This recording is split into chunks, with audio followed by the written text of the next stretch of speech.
And I found that when I did these pieces, when I wrote them, I was writing them kind of, well, definitely as myself, but from the point of view of people that watch. But in the first selection, which is Can You Spare a Dime, I take the homeless person's point of view. And then the second one is Passers-by Reply, which is kind of the typical yuppie point of view, seeing someone and not being able to relate. And then finally, there's Wake Up Call, which deals with the overall issue. So the first one is Can You Spare a Dime? Excuse me, shaking the cup, the homeless crying in the street. Can you spare a dime? My family's hungry. There's a house note I can't meet. Little one's got pneumonia standing out here in the cold. Congress say government can't do nothing. That song is getting old. See, they's fighting battles for other countries. U.S. soldiers buried in stone. Save the young who go to war. They can rescue us victims at home. There's a struggle right here. Under this bridge is where I live. The highway's the roof. Don't you have a dime to give? My neighbors, they're the cars driving by. The cold ground caresses my blanket on which at night I lie. Don't have the modern conveniences like a manhole, steam coming through. The sun's my heat. Once night falls, there's nothing I can do but hope and pray that tomorrow when I shake my cup, I'll see a smile sublime. Might be able to help my family if you could only spare a dime. Then there's Passers-by Reply. Hell no, I can't help. Get a job. Look fine from what I can see. Get off your ass and earn a living instead of shaking that cup at me. Might look a little different than others because your family's standing by your side. Get out the street and away from my car. You messing up my ride. It's not that I don't have a heart. There's just so many of you. Everywhere, homeless sign, a cup shaking. There's nothing I can do.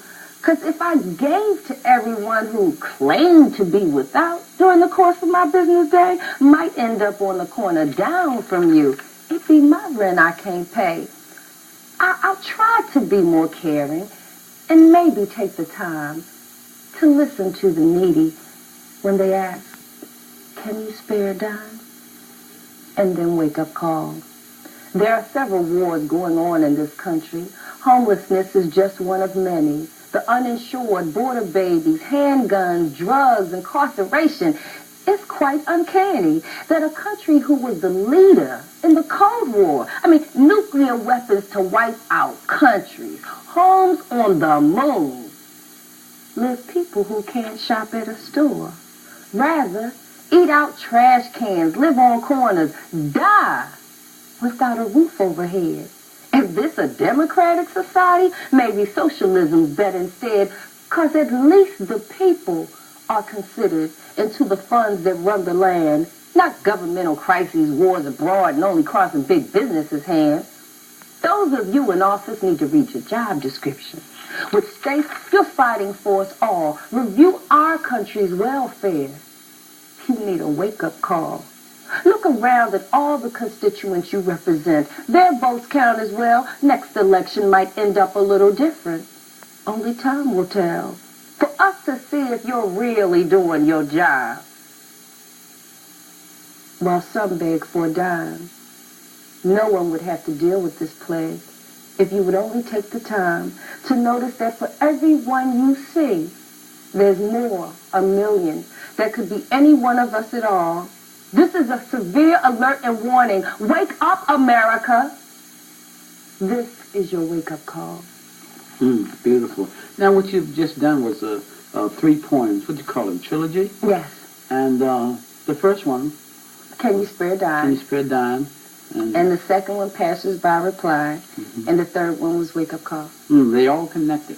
Yes, I try to take the perspective of each person in the homelessness argument and to debate. See their view. Exactly. Most beautiful. Wow, how you put that all together. When I think about, writing, when I think about poetry, how beautiful poetry, and how poetry is always pushed in the back when you go into bookstores and that type of thing, I think with work like the type of work that you're doing, that reaches people from all walks of life, we begin to bring poetry to the forefront of American culture, Yeah. African American culture, at least, and not just something to be read and appreciated in February in Black History Month or something like that. Yeah. No, it's a part of life. It's as much a part of life as anything else we do, and that's part of, I think, the beauty of poetry. I like to share.